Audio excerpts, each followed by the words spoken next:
10, 9, 8, 7, 6, 5, 4, 3, 2. Sahabat Sirah Nabawi yang Allah rahmati, marilah kita panjatkan puji syukur kehadirat Allah Subhanahu wa taala atas nikmat, izin dan ridhonya.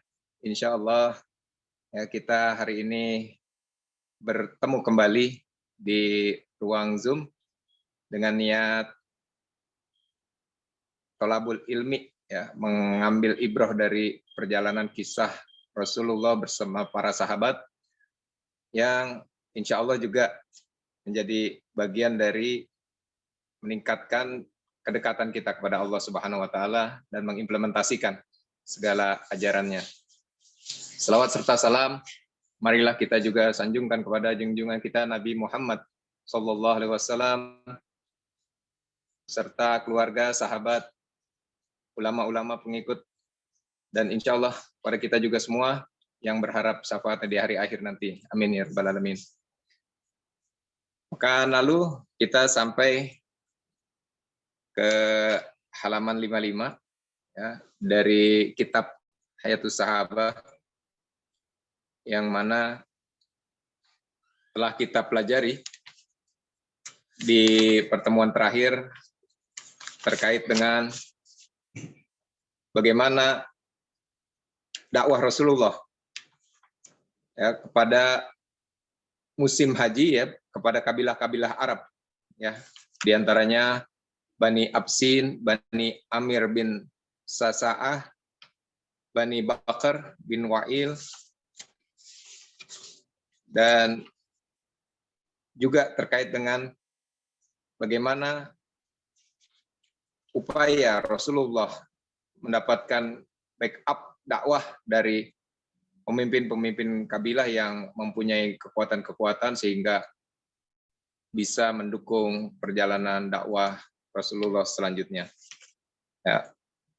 Alhamdulillah bersama kita telah hadir guru kita bersama, Yai Haji Hafiz Abdul Rahman, yang insya Allah langsung membawakan dan materi kita kan ini. Pada guru Ustadz Hafiz, mari dipersilakan Fadol Mas Kurah untuk membuka. Assalamualaikum warahmatullahi wabarakatuh. Waalaikumsalam warahmatullahi wabarakatuh. Bismillahirrahmanirrahim. Alhamdulillah, salatu ala rasulillah wa ala alihi wa sahbihi wa mawala la khawla wa la quwwata illa billah. Rabbi shrah wa yassir li amri wahlul 'uqdatam min lisani yafqahu qawli. Allahumma inna a'udzubika an adilla wa dhalla wa bima a'udzulan ma'atin alaih. Baik, Bapak Ibu yang dimuliakan Allah Subhanahu wa taala, kita pada pagi hari ini bisa ketemu kembali untuk mengikuti kajian sirah, ya. Dan pagi ini kita akan melanjutkan dakwah Rasulullah Sallallahu Alaihi Wasallam. Kalau kemarin kita sudah bahas, ya, dakwah Rasulullah kepada kabilah, ya, di musim haji. Kemudian sekarang dakwah Rasulullah Sallallahu Alaihi Wasallam di pasar, ya. Artinya begini, jadi Rasulullah itu dakwah di mana-mana. Jadi kalau kita bicara sekarang itu ibaratnya Rasulullah itu dakwahnya itu betul-betul mengalir, ya, seperti air. Di mana saja di situ ada tempat yang memungkinkan untuk dakwah, maka Rasulullah lakukan dakwah kepada individu, kepada kabilah, kepada siapa saja, termasuk di pasar, ya. Jadi dakwah itu bukan hanya di masjid, itu juga penting. Ya, jadi dakwah itu bukan hanya di masjid, kita enggak harus begitu. Ya, jadi oleh karena itu seperti yang misalnya sekarang Bapak Ibu lakukan di komunitas, misalnya seperti ini, itu juga bagian dari dakwah. Ya, jadi itu bagian dari uslub seperti yang dilakukan Rasulullah nanti. Kita bisa lihat satu-satu bagaimana Rasulullah. Dan itu yang menjadikan dakwah Rasulullah itu kemudian akhirnya berkembang luar biasa. Karena dakwahnya tidak statis. Jadi kalau dulu kiai-kiai itu kan ya boleh dibilang dakwahnya ya dengan pesantren. Tapi kan nggak semua orang bisa masuk pesantren. Nah, jadi ketika dakwah itu tidak mengalir seperti air tadi, hanya terbatas di pesantren, ya hanya orang-orang tertentu. Ya. Nah, jadi ini yang harus kita pahami, karena itu dakwah itu sifatnya mutahaddian. Mutahaddian itu maknanya ya dia dinamis, safiron. Ya, dia tidak berhenti, dia menantang, dinamis, terus ya dia istilahnya menjemput bola, bukan menunggu bola. Nah, itu kalau dakwahnya Nabi itu gitu. Jadi Nabi itu nggak pernah berhenti di istilahnya diam di rumah terus nunggu orang datang didakwahi, nggak ada. Kalau begitu nggak pernah akan berhasil dakwah Rasulullah. Nah, ini juga catatan penting. Jadi ketika kita berdakwah itu yang harus kita pikirkan bagaimana Rasulullah berdakwah. Ya, karena dakwah ini harus kita lakukan sebagaimana yang dilakukan Rasulullah. Dan tidak akan mungkin kita mendapatkan keberhasilan dakwah sebagaimana keberhasilan yang kemudian didapatkan Nabi kalau kita tidak melakukan cara-cara yang dilakukan oleh Rasulullah SAW. Nah, ini penting. Nah, jadi karena itu tadi kita sudah sampaikan ya. Jadi apa yang dilakukan Rasulullah ini menunjukkan bahwa Rasulullah itu dakwanya dinamis ya. Dakwanya itu menjemput bola, bukan menunggu bola. Jadi dakwanya itu tidak hanya diam di rumah menunggu orang datang, tidak. Tapi dakwanya itu jalan, dakwanya itu keluar rumah, ya mendatangi, ya, mendatangi. Tapi, nah nanti kita akan sampaikan. Kalau di dalam dialog-dialog yang kita sudah pelajari sebelumnya itu kan seolah-olah apa yang disampaikan Nabi itu kan kayak serpian-serpian. Gitu. Padahal sebenarnya ada strukturnya, materinya, ada strukturnya, sistemnya itu. Cuma kan disampaikan bertahap. Disampaikannya itu ibarat kalau orang belajar itu nggak langsung brek gitu ya, kayak kita ngapalkan diktat mau ujian begitu ya. Makanya Al-Quran itu diturunkan bertahap. Nah, jadi diturunkan bertahap, kemudian setiap momen nanti ada ayat tertentu untuk menjawab persoalan ya. Makanya nanti ada pembahasan sebab nuzul. Nah, itu penting gitu. Jadi kajian tentang sebab nuzul dan sirah itu nanti bisa dikombinasi karena di dalam kitab-kitab sirah itu banyak sekali kajian tentang sebab nuzul ayat itu. Jadi ini ayat ini apa konteksnya itu nanti ada cerita sirah. Nah, seperti yang kemarin kita sudah baca beberapa bagian itu kan selalu ada ayat yang turun dan sebagainya. Nah, jadi ini semuanya bagian dari dakwah yang dilakukan oleh Rasulullah SAW. Ya, baik, silakan dilanjutkan kita baca di bagian dakwah di pasar, silakan. Siapa mau membaca? Enggak, silakan Pak baca untuk pertama. Assalamualaikum, bismillahirrahmanirrahim. Dakwah di pasar. Ahmad meriwayatkan dari Rabi'ah bin Abad bin Bani Ad-Dail, seorang jahili yang belakangan memeluk Islam. Ia bercerita, pada masa jahiliyah, aku melihat Rasulullah di pasar Jul Majad menyeru orang ramai, saudara-saudara, ucapkanlah la ilaha illallah, niscaya kalian selamat.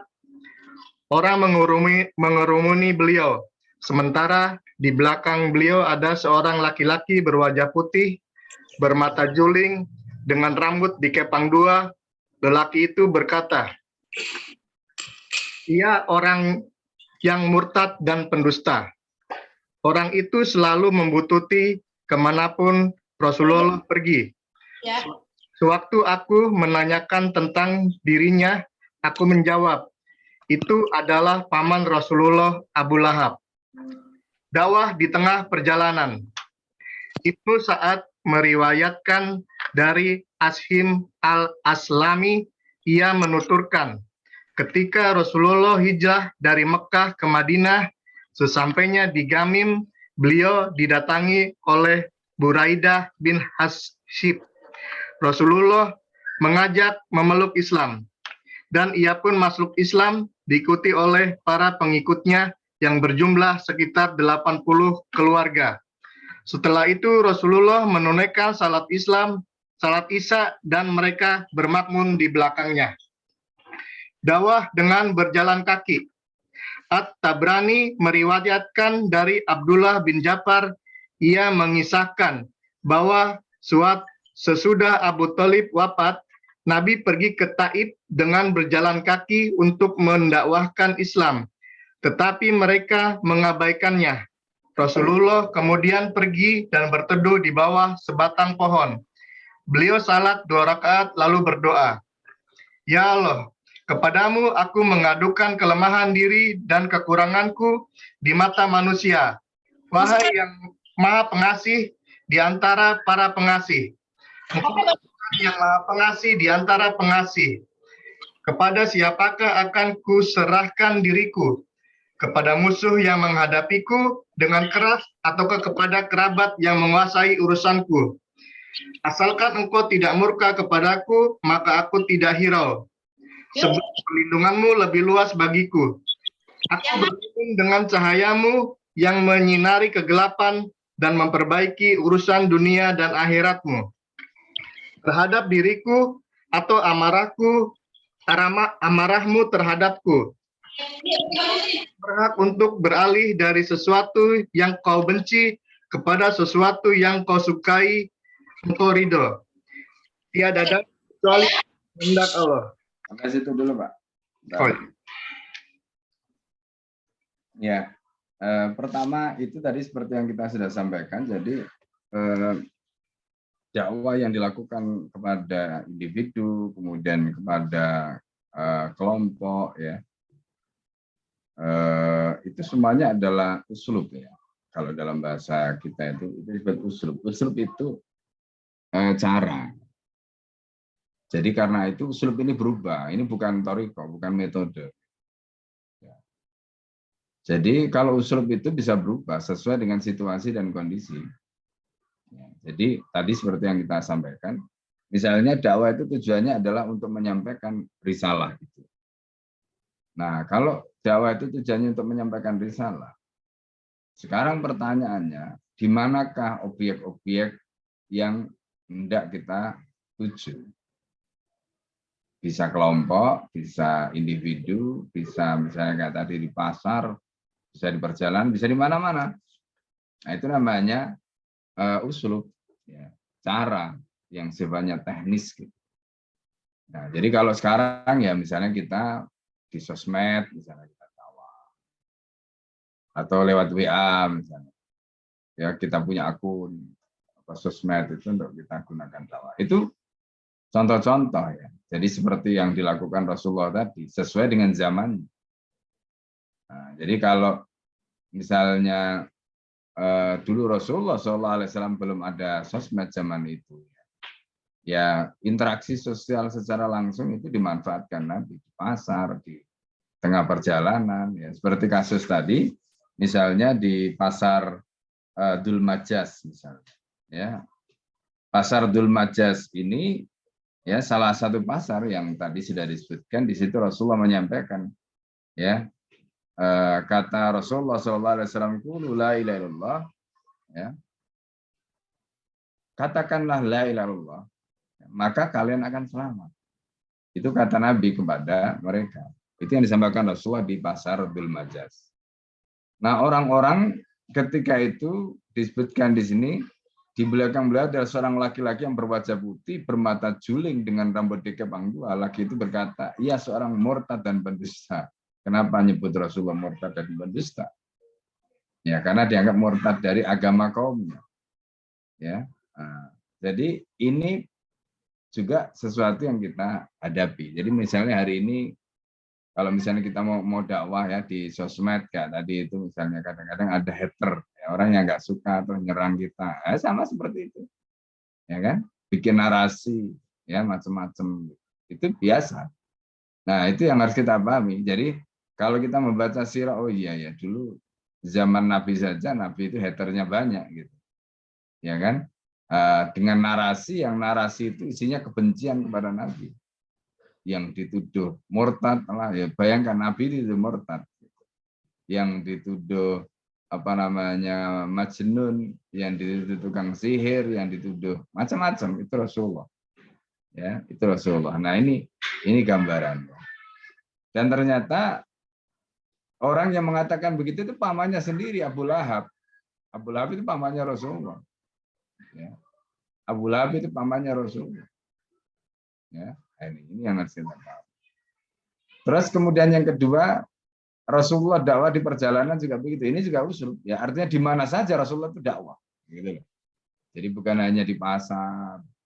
Jadi ada orang ke rumah didakwai, misalnya ada tawaf di Ka'bah didakwai, ada orang di perjalanan didakwai, itu Rasulullah. Dakwah itu ngalir seperti air tadi, di mana saja dakwah. Gitu. Ya kalau nggak begitu ya nggak akan dakwah itu tersebar. Karena kan alat yang dipakai untuk dakwah kan mulut. Kalau misalnya kita nggak bisa ketemu orang itu face to face, ya alatnya apa? Oh mungkin kita bisa pakai WA. Sekarang bisa pakai WA kan? Atau kalau misalnya kita bisa menggunakan sekarang dengan YouTube, ya kan? Orang bisa upload misalnya kajian, orang bisa menyampaikan pandangan-pandangannya. Itu semuanya bagian dari dakwah. Itu kalau tujuannya dikemas ke sana.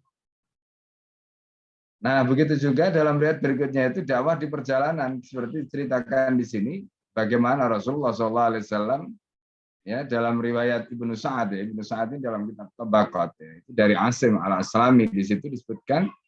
Jadi ketika Rasulullah itu hijrah dari Mekah ke Madinah, sampainya di daerah Ghanim, ya. Ghanim itu satu daerah ya, nama sebuah daerah. Ada seorang yang mendatangi beliau yaitu Buraidah bin Hasib. Jadi Rasulullah ketika Buraidah bin Hasib ini datang menghadap Rasulullah, menemui Rasulullah menggunakan kesempatan itu sebagai kesempatan untuk dakwah. Kepada siapa? Kepada Buraidah bin Hasib ini. Agar memeluk Islam, ya kan? Kemudian, nah ini dakwah Rasulullah. Akhirnya terbukti Buraidah bin Hasib pun memeluk Islam. Ya, kemudian di situ disebutkan pengikut ya mereka ketika itu kurang lebih sekitar 80 keluarga, kan luar biasa itu. Ya, Rasulullah kemudian menunaikan sholat Isya ya, dan mereka bermakmum di belakang Rasulullah. Itu keberkahan tersendiri bagi wilayah Ghamim tadi, khususnya keluarga Buraidah bin Hasib tadi, ya kan, tempat yang di situ dipakai sholat oleh Nabi, tempat di situ mereka bermakmum kepada Rasulullah, itu tempat yang diberkahi oleh Allah. Makanya orang munafik itu sebelum perang waktu itu kan ada perang Tabuk ya. Jadi pada saat itu mereka kan ini kan panas, mereka itu sudah minta kepada Nabi. Nabi berjanji nanti kalau pulang Nabi akan sholat di situ. Mereka mendirikan masjidnya namanya Masjid Diror kemudian ya. Nah, karena tujuannya masjid itu dibangun untuk merusak persatuan kaum muslimin. Nah, bagaimana caranya supaya mereka percaya, umat ini percaya, maka Rasulullah dimohon untuk sholat di situ. Kemudian nanti itu akan mereka eksploitasi, mereka ekspos, ini loh masjid yang dipakai Rasulullah, masa kalian nggak mau sholat di situ. Nah, kira-kira begitu. Nah, jadi itu dimanfaatkan oleh mereka. Makanya tempat yang dipakai tempat Nabi untuk sholat, untuk beristirahat, itu tempat-tempat yang diberkahi oleh Allah. Tempat-tempat yang diberkahi oleh Allah. Ini nanti sampai ada kisah sahabat itu yang dalam perjalanan itu pokoknya napak tilas tempat-tempat yang pernah Nabi singgah, Nabi gunakan berteduh, itu dia menapak tilasi tempat itu. Sampai begitu ada sahabat Nabi. Ya. Nah, itu dakwah Rasulullah di tengah perjalanan ya, dalam kisah yang diriwayatkan oleh Ibnu Sa'ad di dalam Tabaqat Kubronya. Kemudian berikutnya adalah dakwah dengan jalan kaki. Jadi dakwah di pasar, dakwah di perjalanan, kemudian dakwah dengan jalan kaki. Nah, dakwah Nabi dengan jalan kaki ini waktu ke Taif ya. Dan kita tahu peristiwa Taif itu peristiwa yang terjadi pada tahun ke-10 setelah wafatnya Ibunda Khadijah binti Khuwailid dan paman Rasulullah Abu Thalib. Ya. Di mana peristiwa ini adalah peristiwa yang paling menyedihkan bagi Rasulullah. Karena Rasulullah SAW itu bukan hanya ditolak, tapi mendapatkan penolakan yang luar biasa sampai tubuh Nabi itu berdarah-darah. Ya, sampai tubuh Nabi itu berdarah-darah. Ya. Nah, jadi kalau Bapak nanti misalnya ya, kalau sudah sempat ya, sekarang kan umur agak susah. Jadi itu ada karena kebetulan kita pernah ya menapak tilas di daerah Taif itu memang betul-betul ya. Jadi kita bisa membayangkan tempat yang dipakai oleh Rasulullah di situ untuk beristirahat, ya itu ada batunya di situ dipakai Rasulullah untuk istirahat, karena Rasulullah ketika itu tidak bisa masuk di kampung itu, jadi Rasulullah tinggal di kalau sekarang posisinya itu ada di tepi jalan raya, ada bebatuan di situ, didirikan satu tempat, dibangun masjid sederhana begitu, ya tempat yang dipakai oleh Rasulullah untuk tidur-tiduran sambil memikirkan bagaimana caranya bisa mendekati orang-orang Taif, ya. Nah, itu namanya Masjid Quk. Quk itu apa tangan ini. Jadi kalau kita tidur kan biasanya begini ya. Nah, jadi apa tidur sambil berbantalkan ya, kalau nggak begini ya ya begini biasanya. Nah, itu tempat yang dipakai oleh Rasulullah untuk tidur-tiduran tadi itu. Nah, itu masih ada ya di Taif itu. Nah, itu nanti masuk ada daerah, ada namanya masjidnya Adas. Adas ini dulunya Kristen dia. Ya, Adas ini dulunya Kristen, terus ketemu Rasulullah di situ. Awalnya dia menjadi budak ya, dari dua orang musyrik ya. Tapi ketika Rasulullah SAW dilempari oleh orang-orang Taif tadi itu, Adas ini kasihan. Lalu kemudian membawakan kepada Nabi itu setangkai anggur ya. Nah, di situ Rasulullah SAW dijamu oleh Adas ya. Lah, Adas ini sampai mencium tubuhnya Nabi itu ya begitu luar biasa. Semua tubuh Nabi yang berdarah-darah tadi itu diciumi oleh Adas. Sampai majikannya itu heran, kenapa kok Adas itu melakukan itu? Ini sudah gila ini Adas. Kata Adas kemudian ketika dia ditanya, kalau seandainya ada yang lebih lagi bisa aku lakukan untuknya, aku akan lakukan. Nah, ketika ketemu Rasulullah SAW di tempat itu, Adas itu ketika menawarkan suatu dari ucapan Nabi, beliau itu sudah tahu ini bukan orang sembarangan. Lalu kemudian Adas bertanya, Anda siapa? Ya. Rasulullah bertanya balik, kamu siapa? Aku adalah Adas dari kampungnya Mata. Oh, kamu kaumnya Nabi ini, Nabi Yunus ya. Atau Nabi siapa di situ disebutkan.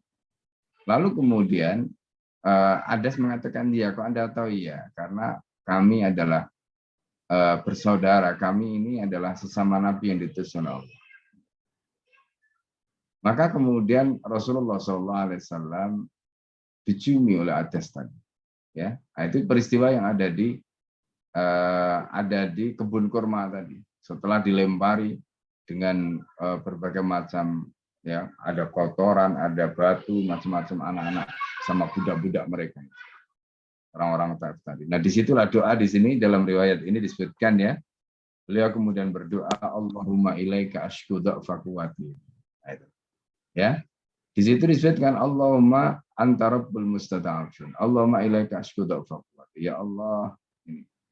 Nah, ini nanti dipakai dasar oleh Ibnul Qayyim di dalam kitabnya Iddatus Sabirin wa Dakhiratus Syakirin. Nah, di situ disebutkan Nabi itu nggak pernah ngeluh, Pak. Ya, Bu. Ya, Nabi itu nggak pernah ngeluh. Jadi kita jangan sering ya curhat. Kalau curhat jangan kepada orang, curhat hanya kepada Allah. Rasulullah nggak pernah curhat ya kepada orang. Rasulullah nggak pernah ngeluh. Rasulullah itu curhatnya kepada Allah. Nah, itu sebagai bentuk kesabaran.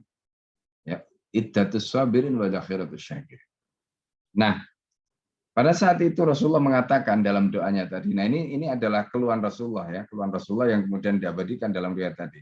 Nah, itu disebutkan Rasulullah SAW menyatakan, Allahumma ya Allah, ilaika ashku dha'fa quwwati. Kepadamu ya Allah, ashku hamba mengadukan dha'fa quwwati, lemahnya kekuatan. Wa qillata khilati, dan minimnya daya upaya. Wa hawani 'alan nas, dan bagaimana orang-orang itu menghinakan. Itu kata Nabi SAW. Kemudian anta rabbi wa rabbul mustada'afin. Engkau adalah Tuhanku dan engkau adalah Tuhan orang-orang yang tertindas, orang-orang yang lemah. Itu Rasulullah menggambarkan dirinya, menggambarkan posisinya seperti itu. Anta rabbi wa rabbul mustada'afin. Ila man takiluni, kepada siapa ya Allah engkau akan serahkan hambamu.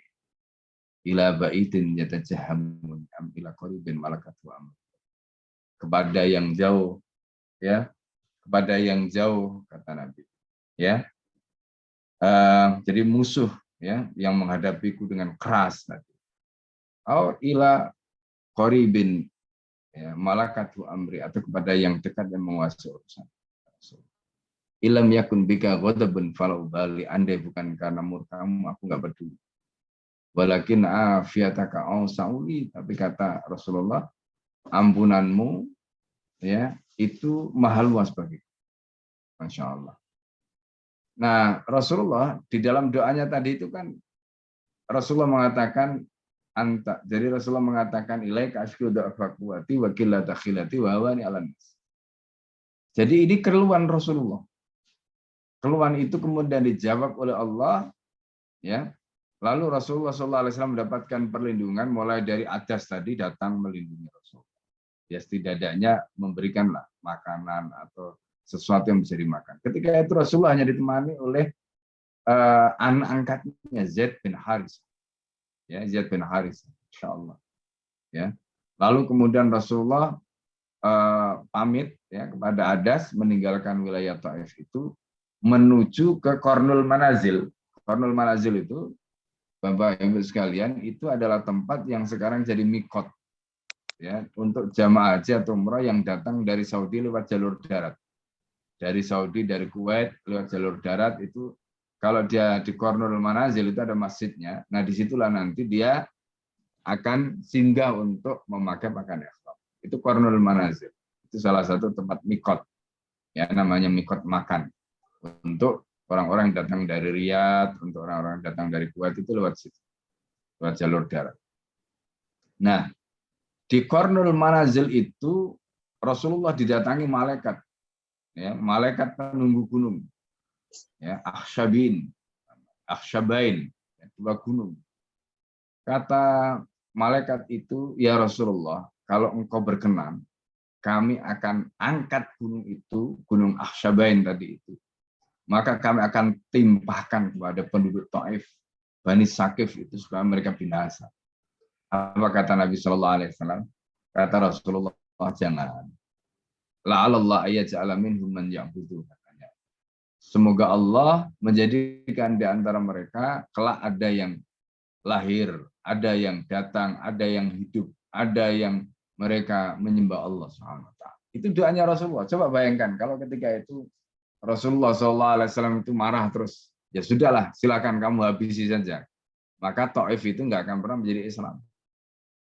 Sampai hari ini kita bisa menyaksikan Islam itu di Taif. Ya. Nah, kalau Taif itu, kalau kita perjalanan darat dari Mekah ke Taif itu kira-kira ya kurang lebih 45 menit sampai 1 jam naik bis. Ya, itu kalau lewat jalur tol. Kalau lewat jalur model kayak sekarang itu kan kita misalnya ke Bandung bisa lewat Puncak, ya kan, bisa lewat tol lah gitu. Nah, di Taif juga sama, kita bisa lewat Puncak karena Taif itu kelilingi gunung. Ya, dikelilingi gunung. Nah, itu di Taif. Jadi Taif ini satu-satunya wilayah di situ yang subur.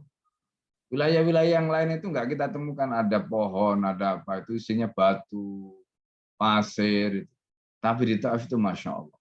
Di Taif itu kita temukan ada pertanian, ada korma di situ, ada sayur-sayuran di situ. Kayak kita tinggal di Puncak aja itu. Kalau di Taif itu sayur-sayurnya juga seger daerah situ itu. Makanya para ulama mengatakan Taif itu kenapa bisa begitu, kok beda sekali? Karena dulu malaikat itu memindahkan tanah di Syam, ditaruh di situ katanya. Nah, itu cerita dalam kitab Tarikh Dimashq. Allah alam. Ya. Nah itu. Jadi ini gambaran yang kita bisa melihat bagaimana kesuburan tanah di Taif. Tapi penduduknya meskipun diberi tanah yang subur itu, mereka tidak beriman kepada Rasulullah. Kapan mereka kemudian beriman? Nanti setelah penaklukan kota Mekah. Nah, mereka setelah penaklukan kota Mekah itu masuk Islamnya orang-orang Taif. Nah itu tadi doa Rasulullah. Coba bayangkan ya, itu tahun ke-10 kenabian, ya kan? Rasulullah di Mekah itu hanya 13 tahun, berarti kan 3 tahun setelah itu. Terus mereka masuk Islam itu setelah Fatu Mekah. Ya, Taif itu Fatu Mekah itu tahun 8. Berarti kan 8 ditambah 3 berapa itu? 11 tahun ya. 11 tahun ya. Nah ini. Jadi mereka itu masuk Islam 11 tahun setelah itu coba. Ya, masuk Islam itu baru 11 tahun setelah itu, dan itu pun mereka masuk Islam itu setelah Nabi mengirim pasukan. Nabi sendiri yang memimpin ke Taif. Sampai begitu. Nah, itu kasus masuk Islamnya orang Taif. Tapi itu tadi ya, itu diantaranya doa Rasulullah. Jadi Rasulullah itu selain berdoa supaya di Taif itu nanti ada orang-orang yang beriman, Rasulullah karena ternyata orang Taif ini keras kepala, nggak masuk Islam. Sampai kemudian akhirnya bawa pasukan ke sana, sampai kemudian akhirnya mereka tunjuk baru. Nah itu subhanallah. Nah ini juga pelajaran bagi kita. Jadi kadang-kadang kita itu dakwah. Jadi kadang-kadang kita dakwah itu kan gitu ya. Jadi dakwah itu belum tentu tiba-tiba gitu kan. Terus berhasil. Ya. Atau kita doakan. Di sana harus ada ikhtiar seperti yang dilakukan Rasulullah tadi. Ada ikhtiar yang dilakukan. Nah ini yang terjadi. Nah yang menarik kemudian setelah doa itu Rasulullah di Isra Mi'rajkan. Bapak-Ibu sekalian ya. Jadi peristiwa dari Taif itu setelah Rasulullah mendapatkan ujian tadi, Rasulullah kan ke Qarnul Manazil ya, malaikat datang nawarkan tadi, ditolak oleh Nabi. Terus setelah itu Rasulullah singgah ke Nakhla, Nakhla itu kebun kurma.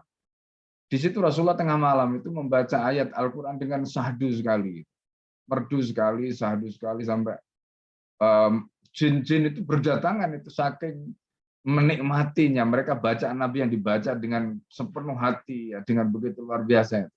Nah itu sekaligus bisyarah sebenarnya.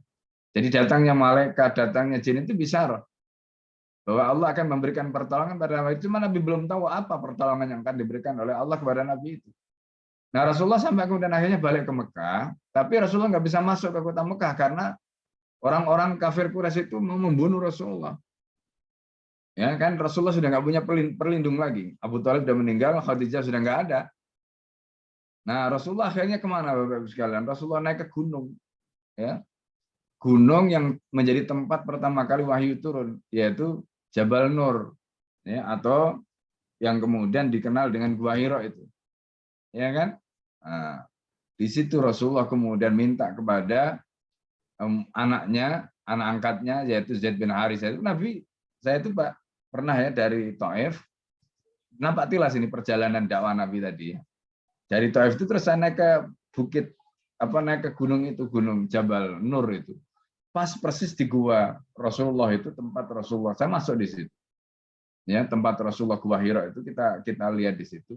Dan saya nangis ya melihat memandang ke arah Mekah. Saya membayangkan Rasulullah ketika dalam posisi seperti ini tadi kita ceritakan dan kita di situ ya Allah. Ya. Rasulullah dulu itu di situ ya dalam keadaan seperti itu nggak bisa balik ke Mekah terus ya kita bayangkan ya Allah betapa luar biasanya perjuangan Rasulullah SAW. Ya, nah kalau kita naik di atas Jabal Nur itu, kemudian kita di atas gunung itu, kemudian kita bayangkan bagaimana Khadijah yang umurnya sudah 50 tahun ya ketika itu bolak-balik dari rumahnya ngantar makanan. Kita bayangkan, Masya Allah ya wajar lah ya kalau Allah itu kemudian memberikan salam pada Khadijah, Allah itu kemudian memberikan jannah kepada Khadijah karena pengorbanannya luar biasa. Bapak Ibu sekalian.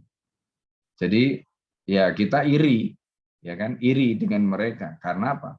Mereka mendapatkan salam dari Allah, mereka mendapatkan Bahkan Khadijah itu kemudian mendapatkan kain kafan dari surga ketika dikafani, ya, semasa beliau wafat itu.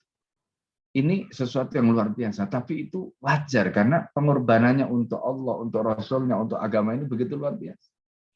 Nah, kita bisa iri saja, tapi kita nggak bisa mendapatkan itu karena kita nggak melakukan apa-apa sebagaimana mereka, ya kan? Nah, jadi di situ kita memandangi ke arah Mekah di atas Jabal Nur, ya. Kemudian kita membayangkan Rasulullah dulu, ya Insya Allah, ya, seperti itu.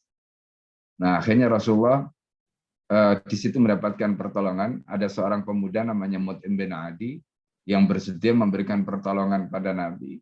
Dari situlah maka kemudian Zaid bin Harithah tadi menyampaikan pada Rasulullah bahwa Mut'im bin Adi bersedia memberikan perlindungan pada Nabi. Akhirnya Rasulullah bisa masuk ke kota Mekah.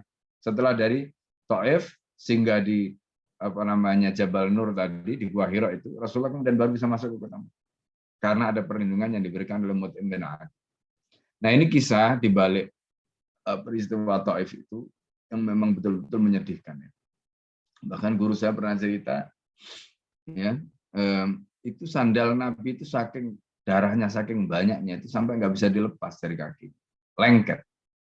Karena Taif itu panas, ya, panas terus kebayang kan, jadi suasananya seperti itu. Maka digambarkan itu sampai sandalnya Nabi itu yang berdarah-darah tadi itu dari darah dari tubuhnya itu ngalir ke sandalnya dan lengket antara kaki dengan sandalnya itu nggak bisa dilepas. Subhanallah, ya. Ini kisah tentang bagaimana Rasulullah SAW mengalami ujian-ujian itu yang begitu luar biasa. Nah, tempat Rasulullah dilempari batu itu masih ada sekarang. Kalau di Taif itu nanti kalau Bapak Ibu kapan-kapan ya kalau sempat umroh ke sana nanti bisa nampak tilas itu masjid yang tadi kita sebut ada tempatnya ada itu ada di dalam, itu masjidnya juga ada tempat Rasulullah SAW ketika itu. Nah, ini Bapak Ibu sekalian yang dimuliakan Allah, ya, gambaran bagaimana kisah-kisah, ya, yang dialami Rasulullah di dalam dakwahnya yang begitu luar biasa, ya. Nah, setelah peristiwa Taif, Allah kemudian mengganjar Rasulullah dengan perjalanan spiritual yang luar biasa, yaitu Isra dan Mi'raj. Nah, nanti kita bisa ceritakan bagaimana Isra dan Mi'raj Rasulullah SAW yang begitu luar biasa. Ya, baik, silakan dilanjutkan. Silakan dilanjutkan. Kita bergeser ke Lampung, Gus Hanif. Siap? Atau sebelum kita lanjutkan, silakan kalau ada yang mau tanya atau mau boleh. Ya, silakan. Silakan. Dari mulai dakwah di pasar sampai dakwah berjalan kaki. Izin bertanya, Pak. Enggak, langsung, Pak De. Ya. Bismillahirrahmanirrahim. Assalamualaikum warahmatullahi wabarakatuh. Tadi disampaikan bahwa ruang dakwah itu sangat luas. Dan sekarang pun ruang dakwah begitu terbuka, begitu luas untuk kita pun juga ikut berdakwah. Nah, pertanyaan saya adalah dengan sangat terbukanya, dengan sangat bebasnya ruang tersebut, dalam tanda kutip, semua orang bisa menulis, semua orang bisa menyampaikan, semua orang bisa berdakwah. Bagaimana kita memfilter dari konten-konten yang beredar itu sehingga kita terhindar dari konten-konten yang memang justru tidak baik untuk kita, tetapi kita mendapatkan, kita hanya mengambil konten-konten yang memang baik, kredibel untuk kita. Demikian, Ustaz. Ya, memang pertama kalau kita bicara dalam konteks dakwah yang tadi sudah kita sampaikan, memang terbuka, betul. Ya, tapi seperti yang kita sudah sampaikan sebelumnya, intinya pertama itu balighu anni walau ayah. Sampaikanlah dariku meskipun cuma satu ayat. Tapi ada catatan, ya. Kita itu kalau tahunya satu ayat ya sudah satu ayat aja gitu. Maksudnya itu jangan karena kita pengennya berdakwah, kemudian kita itu sebenarnya tidak punya ilmu, ilmunya cuma satu ayat, tapi mau menyampaikan dua ayat. Itu namanya takalluf. Kata Sayyidina Umar, nuhina ani takalluf. Kita tidak boleh melakukan takalluf. Takalluf itu memaksakan diri. Ya, jadi ya sudah sampaikan saja Bang, kita tahu. Kalau tahunya satu aja sudah satu aja. Itu maksudnya. Nah, memang di sini ketika kita bicara dalam konteks konten tadi, artinya kan tidak semua orang itu konsisten ya dengan prinsip itu. Kadang-kadang ada orang yang ngawur, ya kan? Ada kadang-kadang orang yang ngawur. Nah, disinilah maka pentingnya dakwah itu harus punya ilmu. Seperti yang kemarin minggu lalu kita sudah sampaikan terkait dengan misalnya kasus KDRT. Ya. Sebenarnya seperti yang kemarin kita sudah singgung, kasus KDRT yang baik yang potongan video yang pertama maupun kedua ya, yang kemarin kita sudah ceritakan itu dua-duanya sama-sama tidak menjawab persoalan. Dan sama-sama tidak bisa memberikan pandangan yang utuh tentang bagaimana peradaban Islam dalam memperlakukan perempuan, termasuk membangun relasi antara laki dengan perempuan di dalam rumah tangga. Tapi karena konten tadi itu berkeliaran dan kemudian orang tidak mau belajar, ya belajarnya hanya dari potongan-potongan video kayak begitu, akhirnya misunderstanding, ada kesalahpahaman, ada misleading, ya kan, tergelincir, ya akhirnya dukung ini, dukung itu, dan begitu. Nah ini yang jadi problem sebenarnya. Nah, jadi karena itu tantangan kita dalam hal ini tetap butuh guru. Ya. Di dalam menyaring, menerima itu tetap butuh guru. Nggak bisa. Kita bisa saja menerima katakanlah kajian katakanlah dari YouTube, dari ini, dari itu gitu. Tapi ketika itu tidak disampaikan secara utuh, seperti tadi itu jadinya. Ya. Apa yang kita tangkap itu bisa jadi akan berbeda karena kita tidak bisa mengkomunikasikan apa yang kita tangkap itu. Berbeda kalau kita ada guru. Ketika kita salah paham, kita bisa tanyakan.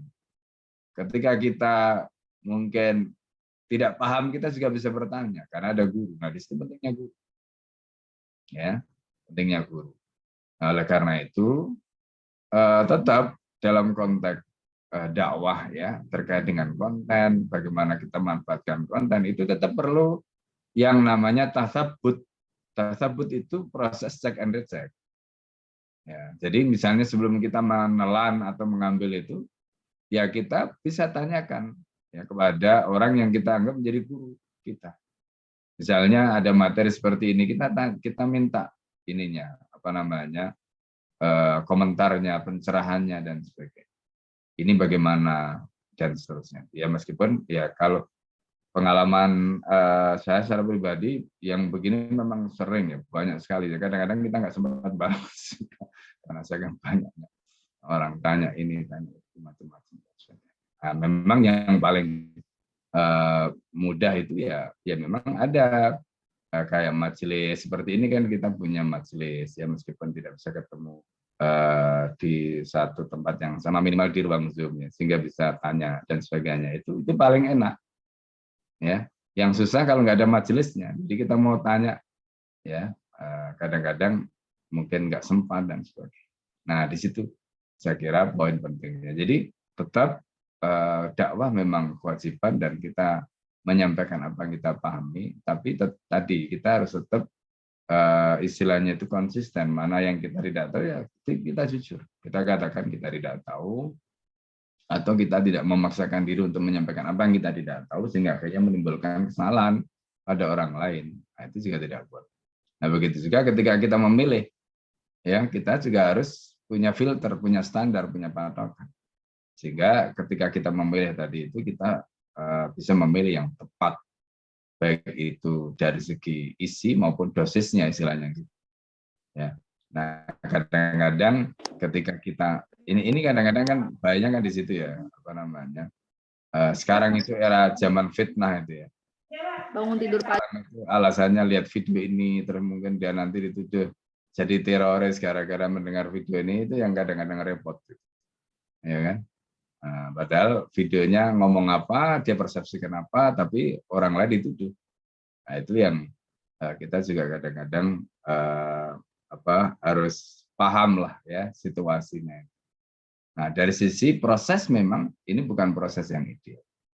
Ya. Nah, jadi karena itu yang paling ideal ya tetap ketemu guru. Karena ketemu guru itu bukan hanya dapat ilmu kan, tapi di situ kita juga tahu bagaimana kebiasaan. Ya, karena ilmu itu bukan hanya sekedar informasi, tapi di situ itu juga ada roh, ya, ada spiritnya. Nah, spiritnya itu dari mana kita dapatkan?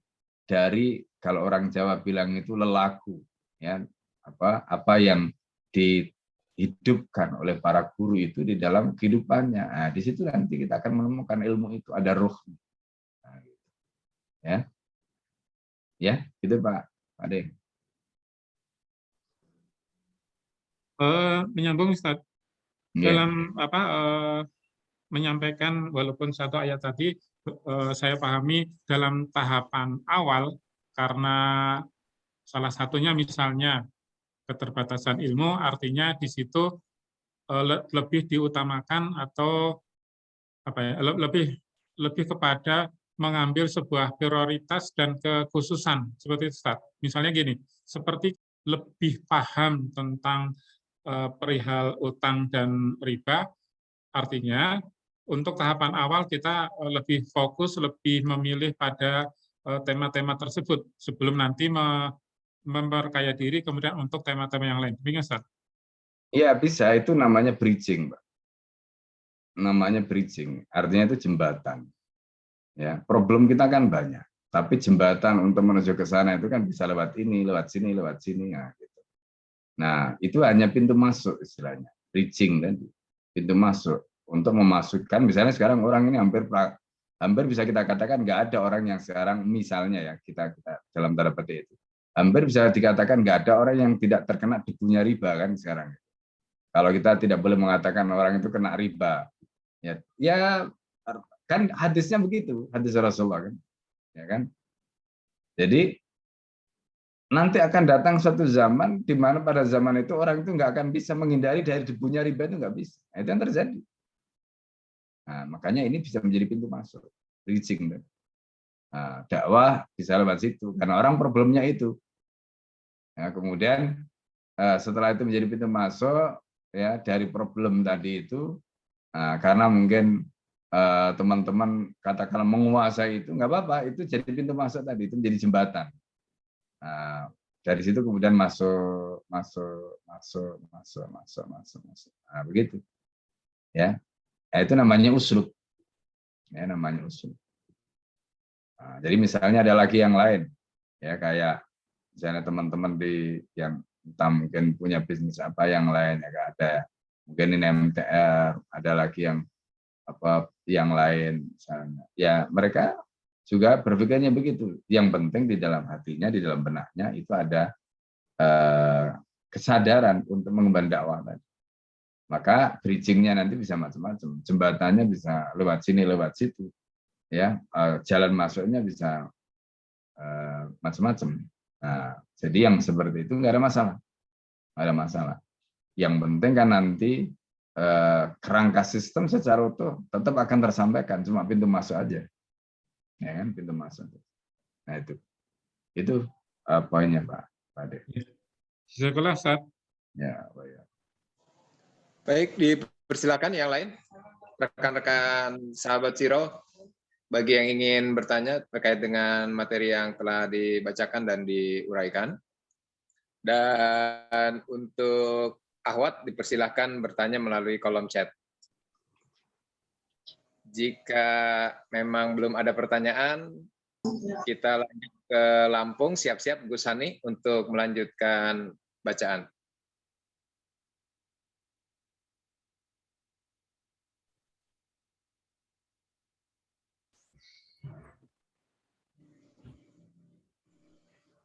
Ya, sepertinya tidak ada pertanyaan. Dipersilakan lanjut. Bismillahirrahmanirrahim. Dakwah di tengah peperangan. Abu Daud dengan redaksi darinya juga Muslim, Ibnu Majah, dan Baihaqi meriwayatkan dari Buraidah yang mengisahkan bahwa Rasulullah apabila mengutus pemimpin syariah atau pasukan selalu berpesan supaya bertakwa kepada Allah berkaitan dengan dirinya sendiri. dan bersikap baik kepada orang Islam yang menyertainya. Beliau bersabda, bila engkau bertemu musuh dari golongan musyrikin, serulah mereka kepada satu dari tiga hal. Mana saja dari ketiganya yang mereka penuhi, terimalah dan jangan serang mereka. Pertama, serulah mereka ke dalam Islam. Jika mereka memenuhi ajakanmu, maka terimalah dan jangan perangi mereka. Kemudian ajaklah mereka pindah dari negeri mereka ke negeri kaum muhajirin. Beritahukan bahwa kalau mereka melakukan hal itu, maka mereka punya hak yang sama seperti golongan muhajirin dan memiliki kewajiban serupa dengan kewajiban golongan muhajirin. Jika mereka menolak dan lebih memilih tetap tinggal di negeri mereka, beritahukan bahwa kedudukan mereka pas seperti orang Islam pedalaman. Atas diri mereka berlaku hukum Allah yang berlaku bagi kaum mukminin. Tetapi mereka tidak mendapatkan jatah fa'i dan ghanimah kecuali jika ikut berjuang bersama kaum muslimin. Seandainya mereka menolak, ajaklah mereka membayar jizyah. Jika mereka menerima ajakan ini, maka terimalah dan jangan mereka serang. Jangan serang mereka.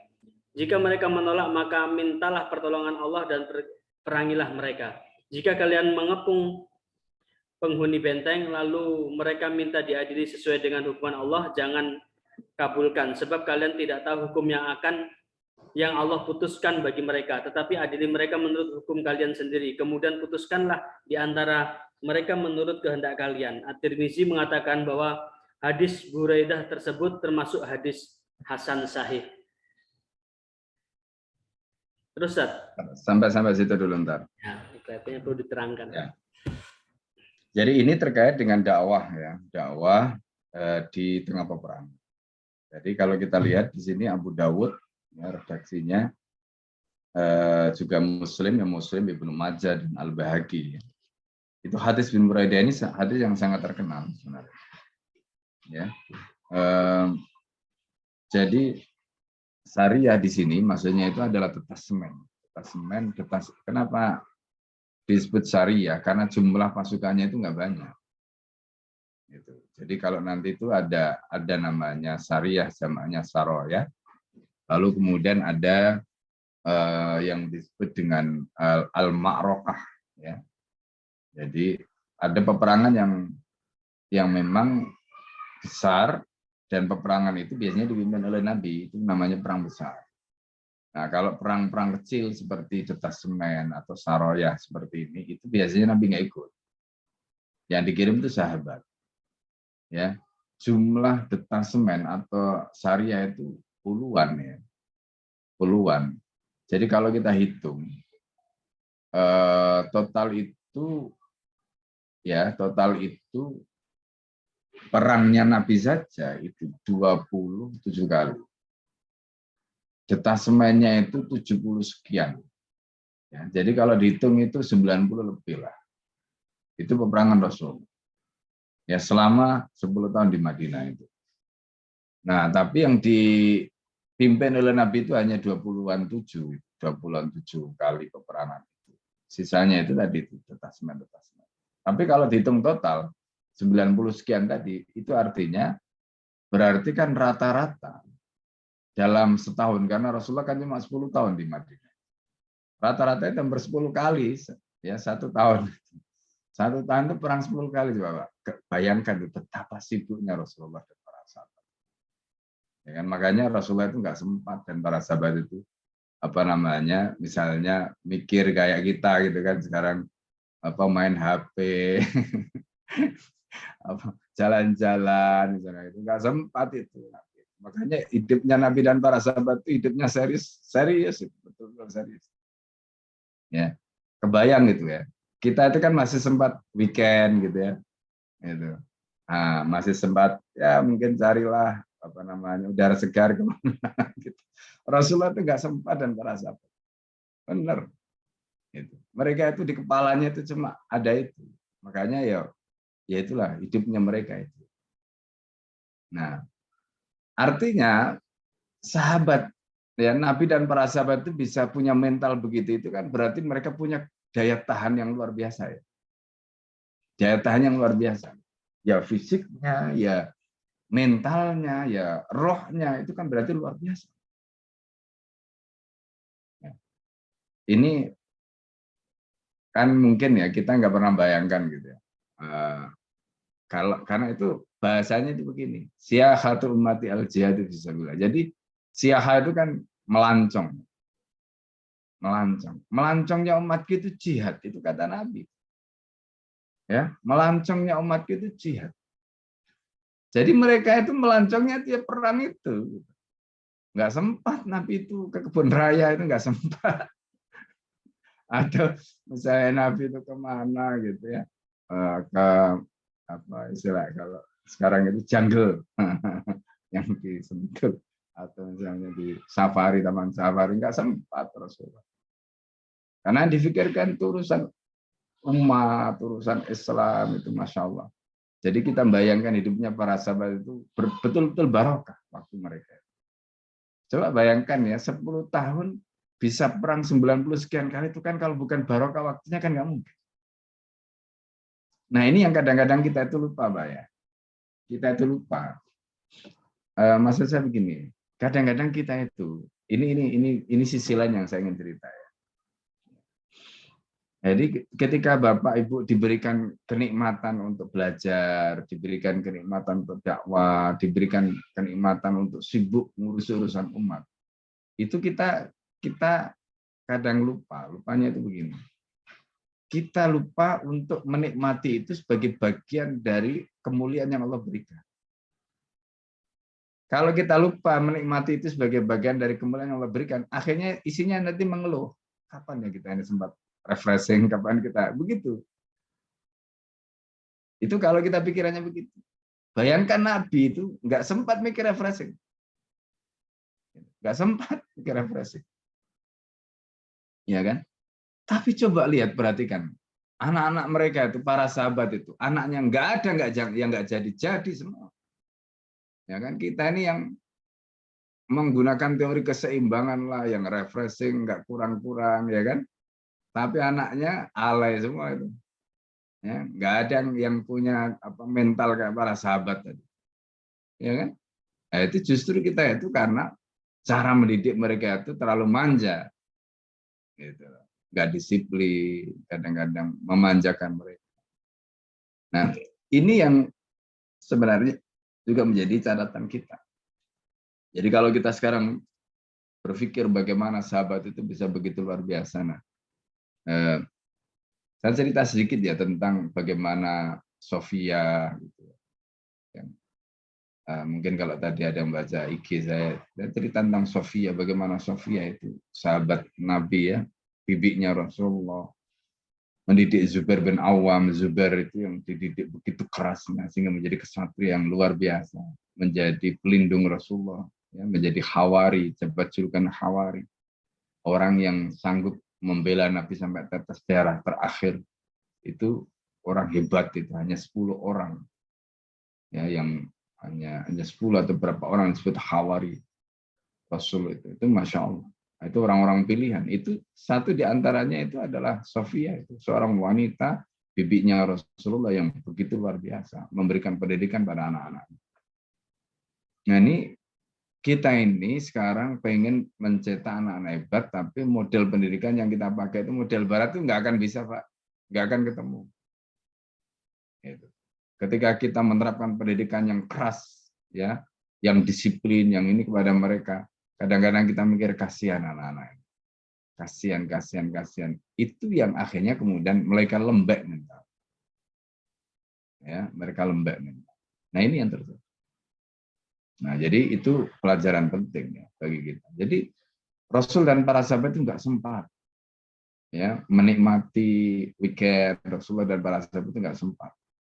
Karena yang ada di kepala mereka itu tadi isi dakwah, jihad, ya, ibadah. Ya mereka mau amalah, mereka melakukan amalah. Ya. Tapi karena mereka menolong Allah itu jadi Masya Allah ya. Mereka punya sistem kehidupan yang begitu sempurna. Ya. Sehingga bukan berarti tidak ada yang hidupnya susah, ada. Tapi itu pilihan. Sahabat-sahabat kan ada yang milih jadi kaya, ada yang milih jadi, ya seperti Abu Darda itu, milih hidupnya, ya nggak mau, beliau itu hidup, ya bahkan Masya Allah wafatnya pun nggak ada orang yang tahu, ya saking waroknya, saking zuhudnya itu Abu Darda. Nah, ini kan kisah-kisah sahabat yang luar biasa. Ya, jadi itu pilihan itu. Ya. Tapi itulah madrasah Rasulullah berhasil mencetak orang-orang yang Masya Allah. Nah, ini.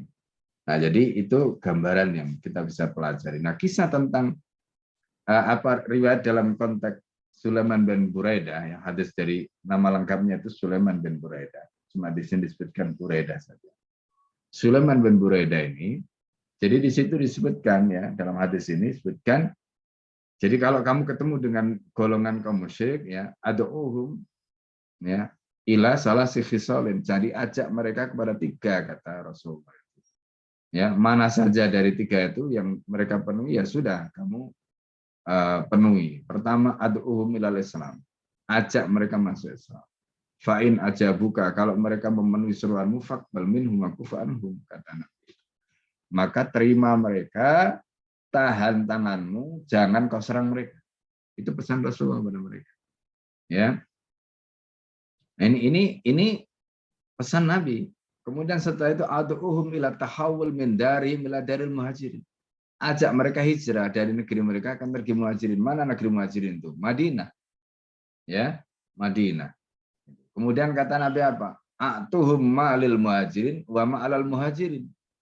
Lalu berikanlah kepada mereka apa menjadi haknya orang muhajirin dan apa menjadi kewajibannya orang muhajirin. Nah, jadi Islam itu tidak mengenal yang namanya kewarganegaraan itu. Ya, yang namanya kewarganegaraan itu nanti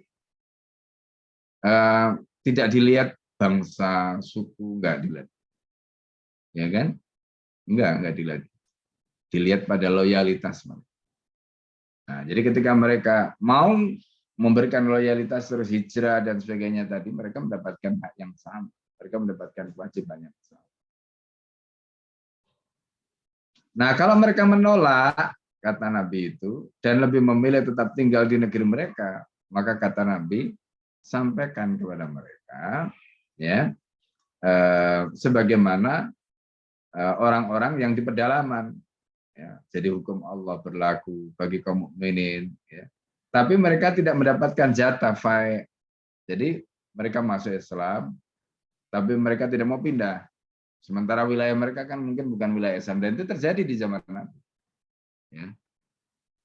Suatu ketika Khalid itu pernah diutus oleh Rasulullah. Ini setelah perang penaklukan kota Mekah, setelah perang Hunain. Gitu.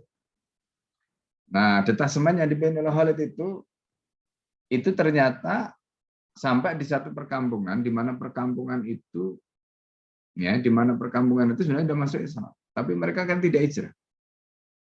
Tidak hijrah ke Madinah. Nah, Rasulullah tahu karena ada utusan mereka yang datang menghadap Nabi. Tapi Khalid kan tidak tahu. Ya, Khalid tidak tahu, makanya diantaranya Nabi itu selalu berpesan begini. Ya, la tuqatilum hatta tad'uhum. La tuqatilum hatta tad'uhum, pertama itu. Kamu jangan perangi mereka sampai kamu dakwah dulu. Dalam riwayat yang lain disebutkan la tuqatilum hatta tasma'un nidaa. Kamu jangan perangi mereka sampai kamu mendengar adzan. Makanya biasanya mereka itu nunggu sampai pagi. Karena biasanya pagi itu kan subuh ya. Nah, subuh itu kan ketika yang lain suaranya tertib, orang masih tidur kan, kalau suara adzan subuh itu kan biasanya kan nyampe gitu. Kalau pagi kan udah banyak suara-suara kan. Nah, makanya Nabi itu strateginya begitu kan, zaman dulu belum ada speaker.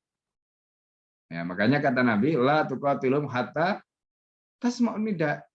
Kamu jangan perangi mereka sehingga kamu mendengar suara adzan. Nah, itu gitu. Nah, ya ini mungkin delalahnya ya, kalau orang Jawa bilang itu delalahnya mungkin nggak dengar itu adzan itu. Akhirnya diperangilah oleh Khalid. Ya, ceritanya itu diperangilah oleh Khalid sampai kemudian akhirnya terbunuh beberapa orang itu. Dan akhirnya diketahui oleh Nabi karena mereka ini sudah masuk Islam, tapi oleh Khalid diperangi. Nah, Khalid memerangi itu karena nggak tahu kalau mereka ini sudah masuk Islam. Ya kan? Sampai kemudian akhirnya Rasulullah memohon ampun pada Allah. Allahumma inni bari'um mimma fa'ala Khalid, katanya. Ya Allah, hamba berlepas diri dari apa yang telah dilakukan oleh Khalid. Ya. Nah, Rasulullah SAW itu kemudian akhirnya membayar ya orang yang dibunuh Khalid tadi itu, kan artinya Khalid di sini kan berarti melakukan dalam tanda petik itu kan tindakan yang menyalahi hukum kan. Dia orang Islam ya, karena dia terbukti masuk Islam kok dibunuh gitu. Darahnya itu kan maksum ya, harus dijaga. Akhirnya Nabi itu membayar diat. Ya, Nabi itu membayar diat. Diat itu apa? Diat itu uang tebusan darah, Bapak Ibu sekalian. Jadi kalau ada orang dibunuh, ya kalau nggak hukuman qisas ya diat. Gitu. Nah, akhirnya Nabi membayar diat. Dibayar itu diatnya oleh Rasulullah. Ya, orang yang telah dibunuh oleh Khalid tadi itu dibayar diatnya oleh Nabi. Nah, ini kisah dalam kisah yang lain. Makanya dalam hadis tadi itu disebutkan ya. Jadi kalau ada mereka yang tidak ikut hijrah itu ya kemungkinan mereka akan tinggal di situ. Tapi mereka tidak akan mendapatkan seperti orang-orang tinggal di Madinah. Nah, ini yang kadang-kadang ya kemudian orang tidak tahu yang mana yang sudah masuk Islam dan mana yang belum. Kemudian berikutnya, ya kalau seandainya mereka tidak mau, maksudnya masuk Islam tidak mau, dan mereka tadi itu hijrah ke Madinah juga tidak mau, maka ajaklah mereka membayar jizyah. Seperti disebutkan dalam Al-Quran, hatta yu'tul jizyata an yadin wa hum saghirun. Sehingga mereka membayar jizyah, di mana mereka membayar jizyah itu dalam keadaan tunduk. Nah, itu kata Nabi, kalau mereka membayar jizyah pun tidak mau, kata Rasulullah, maka fatawakal Allah, kamu berserahlah kepada Allah, dan perangilah. Akhirnya itu pilihan terakhir. Jadi perang itu, Bapak Ibu sekalian, itu sebenarnya adalah pilihan terakhir.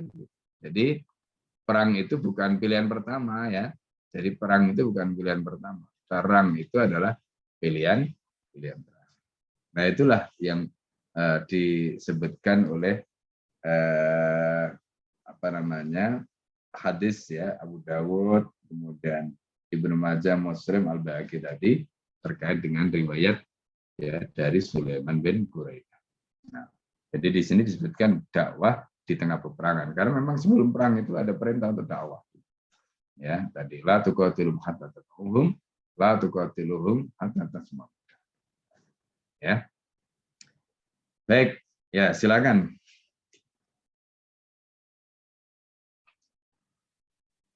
Dilanjutkan. Baik, Ustaz.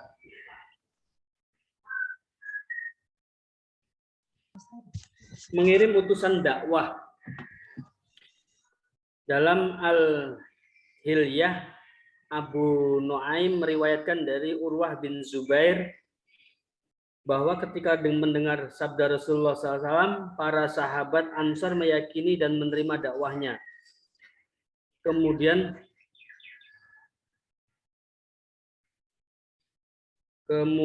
mempercayai dan beriman kepadanya. Mereka adalah sebab kebaikan. Dan mereka berjanji kepada beliau untuk kembali pada musim haji tahun berikutnya. Sebelum kembali pada kaumnya masing-masing, mereka minta supaya Rasulullah mengirim seorang untuk berdakwah kepada halayak tentang kitabullah. Sebab dengan begitu ia akan lebih mudah ditaati. Rasulullah SAW kemudian mengutus Mus'ab bin Umair, saudara Bani Abduddar. Ia tinggal di tempat Bani Ghanam di rumah As'ad bin Zurarah untuk menceritakan dan mengisahkan Al-Quran kepada mereka. Seterusnya Mus'ab bin Umair berdakwah di tempat Sa'ad bin Mu'ad. Allah memberi hidayah kepada banyak orang melalui dirinya sehingga jarang sekali ditemukan penghuni rumah seorang Ansar yang tidak memeluk Islam, termasuk tokoh mereka pun ikut masuk Islam. Salah satunya adalah Amr bin Jamuh. Karena itulah banyak berhala yang dihancurkan. Setelah itu Mus'ab bin Umar kembali kepada Rasulullah sallallahu alaihi wasallam dengan membawa julukan Al-Muqri, orang yang membacakan Al-Qur'an.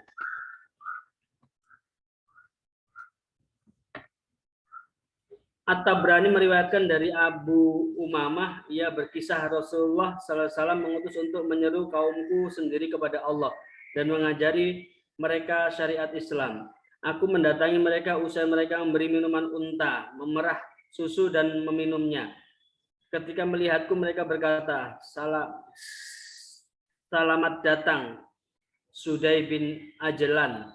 Kami mendengar bahwa engkau sudah berpihak kepada lelaki itu, atau Muhammad. Maka aku menjawab, tidak. Melainkan aku telah beriman kepada Allah dan Rasul-Nya. Kemudian Rasulullah mengutusku menjumpai kalian untuk mengajarkan tentang Islam dan syariatnya. Dalam keadaan demikian, tiba-tiba mereka mengeluarkan nampan besar berisi makanan, lalu segera mengiringnya dan menikmatinya. Mereka berkata, mari Sudai. Maka aku berkata, celakalah kalian. Sesungguhnya aku datang kepada kalian dari sisi orang yang mengharamkan makanan ini di atas diri kalian, kecuali apa yang kalian sembelih sesuai aturan Allah. Mereka bertanya, apa yang ia katakan? Aku menjawab, telah diwahyukan kepada ayat berikut.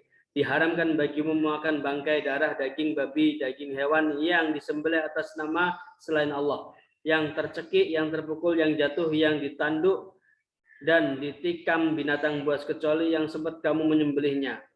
Dan diharamkan bagimu binatang yang disembelih untuk berhala. Diharamkan juga pengundi nasib dengan anak panah.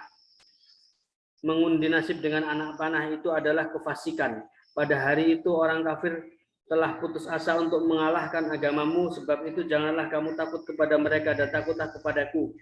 Pada hari ini telah kusempurnakan untuk kamu agamamu, dan telah kucukupkan kepadamu nikmatku, dan telah kuridhoi Islam itu jadi agama bagimu. Maka barang siapa terpaksa karena kelaparan tanpa sengaja berbuat dosa, sesungguhnya Allah Maha Mengampun lagi Maha Penyayang. Kemudian aku mengajak mereka masuk Islam, tapi mereka menolak. Kukatakan kepada mereka, kalian ini beri aku minum karena aku sangat haus. Karena itu aku mengenakan surban. Mereka menjawab, tidak, kami akan membiarkanmu mati kehausan. Aku menutup kepalaku dengan sorban lalu berbaring di bawah terik mentari tengah hari yang sangat panas. Di dalam tidur aku bermimpi ada seorang datang membawa sebuah gelas kaca yang indah tiada tara. Di dalamnya terdapat minuman yang tiada banding lezatnya. Orang itu mengulurkan gelas kepadaku dan aku pun minumnya. Begitu selesai minum aku terbangun dan demi Allah tidak lagi merasa dahaga. Bahkan aku tak pernah mengenal haus lagi sejak hari itu. Ibnu Abi Asim meriwayatkan dari Ahnaf bin Qais, ia menceritakan ketika aku sedang tawaf di Baitullah pada masa Utsman, tiba-tiba seorang lelaki Bani Laid memegang tanganku seraya berkata, maukah engkau kuberi kabar gembira? Aku menjawab, tentu. Ia berkata, ingatlah engkau ketika Rasulullah SAW mengutusku untuk mendatangi kaummu, lalu aku mengajarkan Islam kepada mereka dan mengajak mereka untuk masuk Islam. Kemudian engkau berkata, engkau hendak mengajak dan menyuruh kami kepada kebaikan. Apakah Rasulullah juga mengajak kepada kebaikan? Kemudian hal itu sampai di telinga Nabi SAW, maka beliau berdoa, ya Allah ampunilah Ahnaf. Setelah itu Ahnaf berkata, maka tidak ada satupun amal yang bisa kuharapkan melebihi itu, yaitu doa Nabi. Hadis diriwayatkan oleh Ali bin Zaid yang dhaif. Demikian dituturkan dalam Al-Ishabah. Hadis serupa juga diriwayatkan oleh Hakim dalam Al-Mustadrak. Ya, sampai situ dulu. Jadi ini adalah dakwah ya yang dilakukan. Kalau tadi dakwah tengah perang, ya sekarang mengirim utusan. Nah, ada beberapa riwayat yang disebutkan di sini. Pertama, riwayat yang diriwayatkan dari Urwah bin Zubair. Nah, ini kisah yang dituturkan oleh Abu Nuaim dalam kitabnya Khilyatul Aulia. Di situ disingkat Al-Khilya. Al-Khilya itu singkatan dari Khilyatul Aulia. Ya, ini kitab yang pernah saya ceritakan tuh, ya. Jadi kalau di rumah ada kitab itu, setan pun nggak berani. Nah, di situ disebutkan bahwa ketika mendengar Rasulullah bersabda, para sahabat Ansor itu yakin dan menerima dakwah Nabi, kemudian mempercayai dan beriman pada mereka.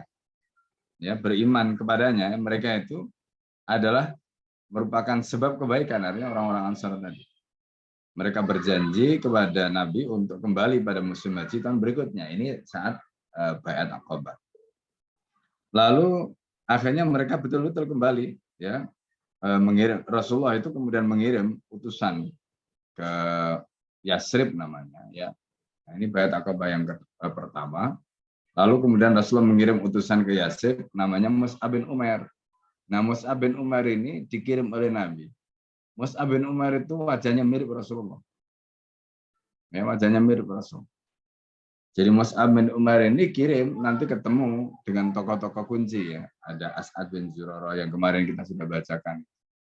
Sa'ad bin Mu'ad. Nah, Sa'ad bin Mu'ad ini yang luar biasa. As'ad bin Zurarah, Sa'ad bin Mu'ad, kemudian Usaid bin Khudair. Nah, itu 3 orang itu. Tapi yang luar biasa itu nanti yang luar biasa itu Sa'ad bin Mu'ad. Ya. Kenapa kemudian luar biasa? Karena Sa'ad bin Mu'ad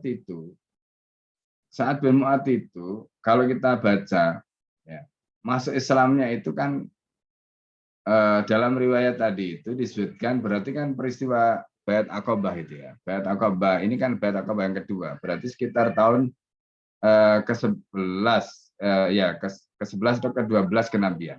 Karena Rasulullah itu hijrah tahun ke-13. Sementara Sa'ad bin Mu'ad itu wafat tahun ke-5 Hijriah. Berarti kurang lebih beliau itu baru masuk Islam itu sekitar 6 tahun. Beliau itu wafat setelah perang Khandaq. Perang Khandaq itu terjadi pada tahun ke-5 Hijriah. Nah, jadi karena itu kalau dihitung antara masuk Islam dan wafatnya Sa'ad bin Mu'ad itu kurang lebih sekitar 5-6 tahun. Gitu loh. Kira-kira itu 5-6 tahun. Ya. Nah, tapi apa yang terjadi? Sa'ad bin Mu'ad ini sahabat yang ketika wafatnya itu sampai singgasananya Allah itu bergetar, berguncang. Nah, itu yang luar biasa. Nah, ini yang tadi saya sampaikan itu hebatnya sahabat ini. Gitu. Ya. Jadi sampai malaikat itu berebut untuk mengangkat jenazahnya dari rumahnya, dimakamkan di makam Baqi. Bahkan tanah yang digali untuk menjadi kuburannya itu menjadi misik, harum. Gitu. Ketika tanah itu diambil, tidak hanya lagi di situ, tapi diambil kemudian dibawa pulang, itu harum tanah, harum misik. Itu hebatnya sahabat ini. Ya, nah, jadi itu kisah-kisah kehebatan sahabat. Nanti ada apa di balik kehebatan sahabat ini? Nanti kita bisa ceritakan, ya, bagaimana Allah memberikan kemuliaan yang begitu luar biasa. Ya. Nah, jadi Mus'ab bin Umair ini dikirim untuk mendakwai mereka, tokoh-tokoh kunci tadi. Nah, sampai kemudian Mus'ab bin Umair ini disebut sebagai Mukri'ul Madinah. Mukri'ul Madinah itu apa? Mukri' itu orang yang membacakan apa? Membacakan ayat Al-Quran. Kepada siapa? Kepada orang-orang Yasrib tadi. Nah, setelah As'ad bin Zurarah, Usaid bin Khudair, dan Sa'ad bin Mu'ad tadi itu masuk Islam, maka Bani Azhal itu, ya, Bani Azhal itu Bani yang menjadi sukunya Sa'ad bin Mu'ad itu masuk Islam semua. Nah, jadi ini diantara jasanya Sa'ad bin Mu'ad. Sa'ad bin Mu'ad itu masih muda orangnya, meninggal itu kira-kira umurnya masih 30-an. Ya, masih muda sekali. Ya, tapi Masya Allah, ya, jasanya kepada Islam itu luar biasa. Makanya jasa itu tidak dilihat dari usia, ya, tetapi amal mereka kepada Islam. Itu yang penting. Usia tua, tapi kalau amalnya kepada Islam tidak banyak, ya jasanya nggak ada, ya kan? Nah, itu dalam konteks tadi. Nah, dalam kisah yang lain itu tadi tentang kisah saat kisah siapa namanya Mus'ab bin Umair, ya. Nah, Mus'ab bin Umair ini nanti kemudian akhirnya wafat pada saat perang Uhud.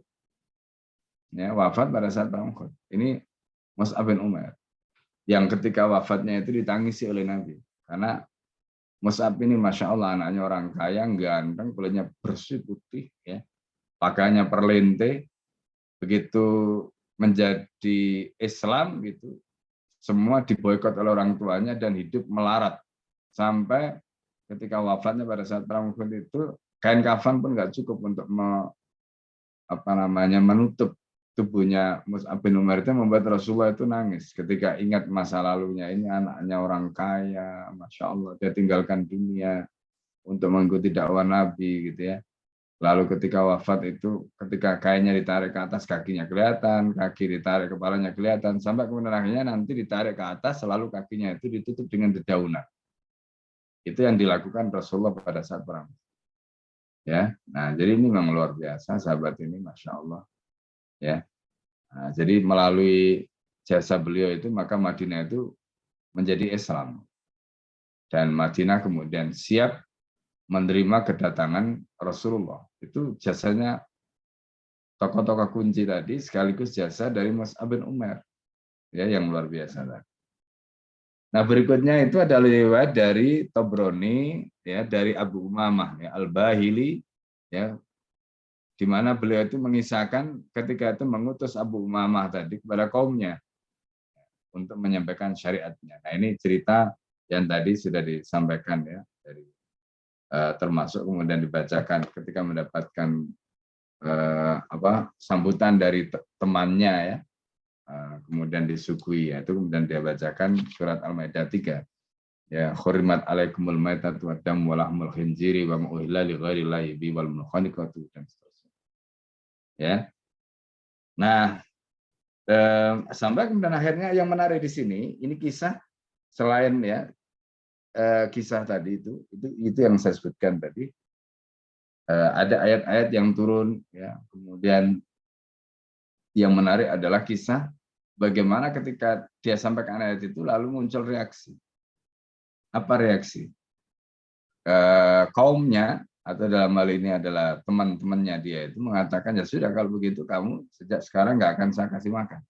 Karena kan makanannya itu kan makanan haram. Hurimat alaikumul maitah, diharamkan pada kamu bangkai, makan bangkai. Walahmul khinzir, daging babi, kan begitu. Ya, hurimat alaikumul maitah itu damu, ya, darah. Walahmul khinzir, dan daging babi.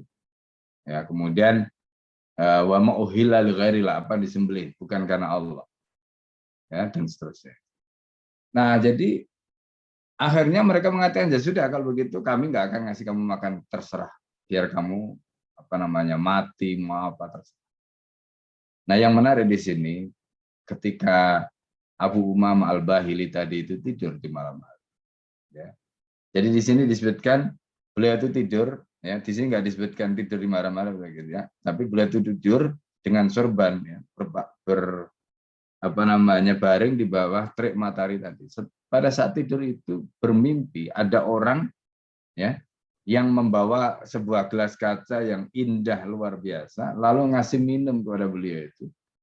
Lalu kemudian beliau terbangun, ketika bangun itu betul-betul merasakan seger, ya, tenggorokannya segar, perutnya yang asalnya, ya, orang dahaga itu kayak apa, apalagi ini tengah terik sinar matahari, itu betul-betul hilang, ya, betul-betul hilang. Jadi dahaganya hilang, laparnya hilang. Kata beliau itu, sejak saat itu aku nggak pernah mengenal haus lagi. Ini cerita yang disampaikan oleh Abu Umamah tadi, ya. Nah, ini kalau kita sebutkan ini karomah yang Allah berikan, ya, karomah yang Allah berikan. Itu nanti seperti kisah, ya, ada kisah Mu'ad bin Jabal nanti itu. Jadi Mu'ad bin Jabal itu ketika diutus oleh Nabi ke Madinah, kan Mu'ad bin Jabal ini sempat bangkrut, ya. Nah, dalam riwayat itu disebut Mu'ad bin Jabal itu sahabat yang luar biasa. Sahabat yang hebat ini. Cerdas, masih muda, pintar, ahli fikih. Tapi beliau itu, ya, bangkrut, mengalami bangkrut. Nah, dalam kitab Al-Bidayah itu ceritakan sebenarnya bangkrutnya beliau itu bukan karena beliau nggak bisa bisnis, tapi beliau itu orang yang terlalu baik hati. Itu nggak bisa. Bahkan kalau bisnis itu kan, kalau mungkin hitungannya nggak ketemu kan karena terlalu baik hati. Jadi orang itu dia tuh mudah ngasih ke orang, yang ngasih ke orang sedekah. Akhirnya hutangnya banyak karena banyak memberi sedekah kepada orang lain. Setiap orang ini datang kasih, sehingga akhirnya piutangnya beliau itu, ya, artinya orang punya piutang ke beliau itu banyak sekali. Nah itu kan. Nah sampai kemudian akhirnya Mu'ad itu sebelum diutus oleh Nabi ke Yaman itu menghadap Rasulullah ya. Rasulullah kemudian panggil orang-orang yang punya piutang kepada Mu'ad tadi itu. Kemudian setelah itu hartanya Mu'ad itu dijual semua oleh Nabi untuk membayar utangnya tadi. Setelah itu selesai, Mu'ad nggak punya apa-apa, ya betul-betul bangkrut, nggak punya apa-apa. Dikirim oleh Rasulullah ke Yaman. Nah pada saat dikirim ke Yaman itu Rasulullah kan kemudian setelah itu meninggal ya, meninggal dan beliau memang sudah diberitahu oleh Nabi. Kata Rasulullah, "Allaka lan talqani fi sanah al-qadimah," atau ba'da di sana. Kamu tidak akan ketemu aku lagi setelah tahun ini, kata Rasulullah. Mu'ad itu pulang ke Madinah, ketemu Abu Bakar, ya. Nah, terus membawa harta banyak, ceritanya begitu. Lalu Umar bin Khattab itu tahu gitu. Kata Umar, kalau kamu menghadap Abu Bakar, hartamu itu kamu kasihkan. Jangan kamu pakai. Lalu kemudian Mu'ad nggak mau. Apa kata Mu'ad? Loh, saya ini diutus oleh Nabi itu ke Yaman. Itu Nabi itu memaksa saya. Itu sebagai bentuk pembelajaran Nabi pada saya. Terus saya mendapatkan semuanya ini. Kok tiba-tiba harta saya disuruh ngasih ke Abu Bakar? Saya nggak akan melakukan itu. Karena yang mengutus saya adalah Rasulullah.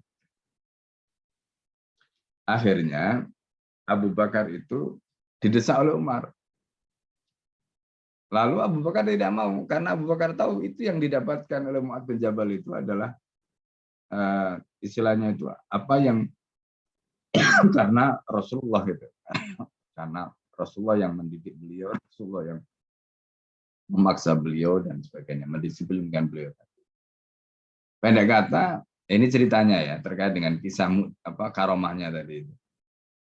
Nah Umar itu setelah itu ya sudah. Maksudnya kan nasihatnya Umar nggak diterima sama Abu Bakar, nggak diterima sama Mu'ad gitu. Tiba-tiba Mu'ad itu bermimpi, besoknya itu bermimpi.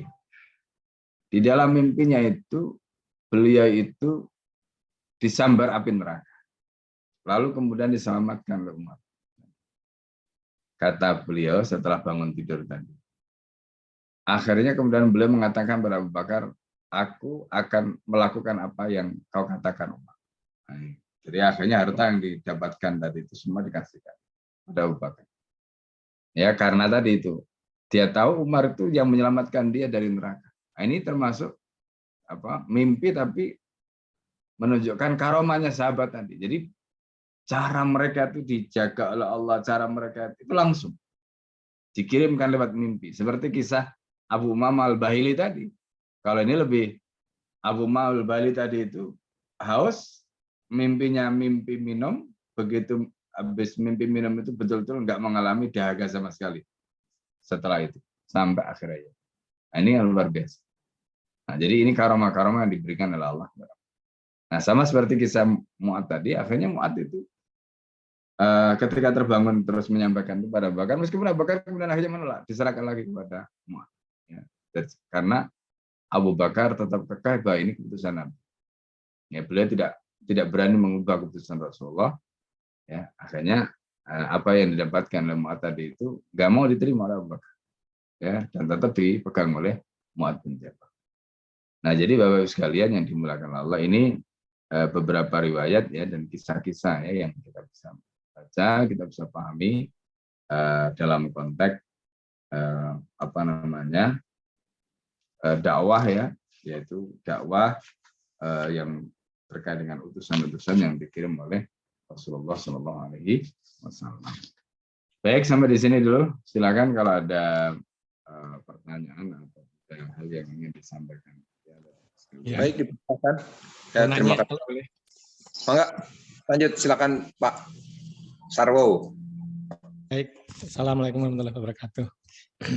Ya Ustadz, pertama tentang Sa'ad bin Mu'ad.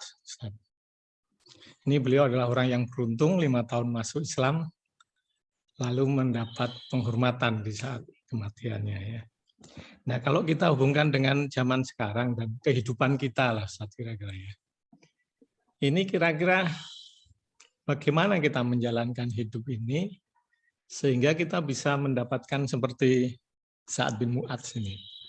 Kalau kita lihat kan apakah Sa'ad bin Mu'adz ini karena memimpin kaumnya ikut kemudian masuk ke dalam Islam, kemudian mendukung Nabi dalam setiap peperangan, atau karena keputusan beliau yang fenomenal terhadap Yahudi di perang Bani Quraisyah. Itulah mana yang bisa kita contoh yang kemudian kita bisa mendapatkan reward seperti yang didapatkan Sa'ad bin Mu'adz yang hanya dalam 5-6 tahun kehidupan beliau masuk Islam ini. Itu yang pertama. Yang kedua, yang di kisah sebelumnya ketika dakwah di peperangan itu, pertama kenapa ketika perintah pasukan syariah itu kepada kelompok itu meminta mereka untuk pindah hijrah ke Madinah. Kenapa harus pindah ke Madinah? Sedangkan di penaklukan berikutnya tidak semuanya diminta pindah hijrah. Ini kenapa yang ada perintah Nabi untuk ikut pindah hijrah ke Madinah? Kalau enggak dianggap sebagai Arab pedalaman biasa saja. Nah, lalu yang terakhir itu juga mengatakan kepunglah kalau kemudian mereka meminta engkau mengadilin dengan hukum Allah, maka tolaklah. Nah, ini yang dimaksud yang mana itu Ustaz, ketika musuh itu dikepung di dalam benteng lalu mereka minta diadili sesuai dengan hukum Allah itu kira-kira yang mana yang dimaksud?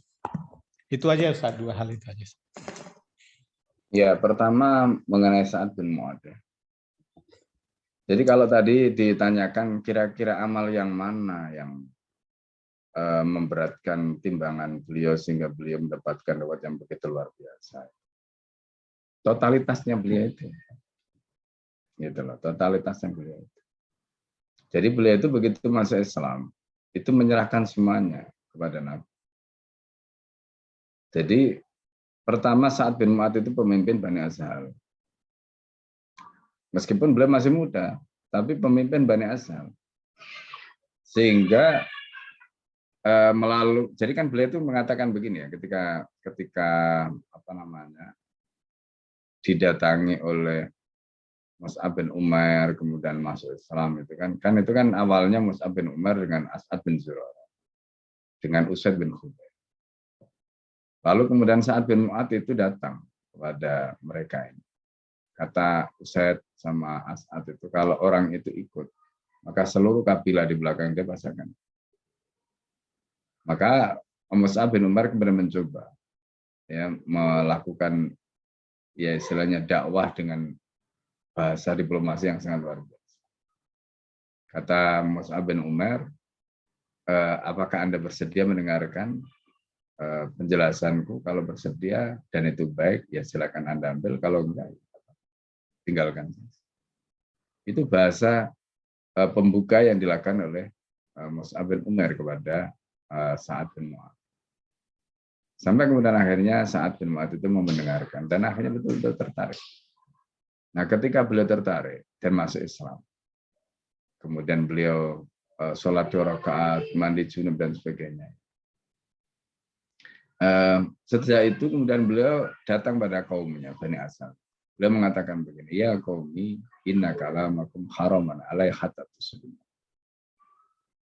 Kaumku, kata Mu'adz, ya, Sa'ad bin Mu'adz, kalian itu haram ngomong dengan aku. Ya, inna kalamakum haraman alai hatta tuslimu. Sampai kalian masuk Islam. Jadi kalian jangan ngomong deh sama aku, percuma gitu. Kira-kira gitu bahasanya. Nah, ini coba bayangkan, rakyatnya ya mau ngomong kepada pemimpinnya nggak mau sebelum rakyatnya masuk Islam. Nah, itu yang kemudian membuat Bani Ashal itu akhirnya nggak punya pilihan. Akhirnya masuk Islam lah mereka. Seluruh kabilah itu masuk Islam. Bani Ashal. Dengan kata-kata Sa'ad bin Mu'adz. Nah, ini satu ya poinnya. Nah, dan peristiwa itu terjadi sebelum peristiwa Baiat Aqabah yang ketiga. Jadi Baiat Aqabah itu ada 3 kali sebenarnya. Dalam riwayat yang pertama itu ada satu orang yang sudah masuk Islam kemudian meninggal. Terus yang kedua ini ya masuk Islamnya 17 orang itu. Dan yang terakhir itu yang 75 itu, ya, yang nanti ada Ubadah bin Somit dan sebagainya. Nah, jadi ini sebelum peristiwa itu. Makanya ketika Bani Azal ini masuk Islam, ya, bahkan dia dalam riwayat sirat disebutkan wa fasyal Islamu, ya, fil Madinah, ya. Jadi Islam tersebar di Madinah sehingga tidak ada satupun rumah kecuali di situ ada nama Islam disebut.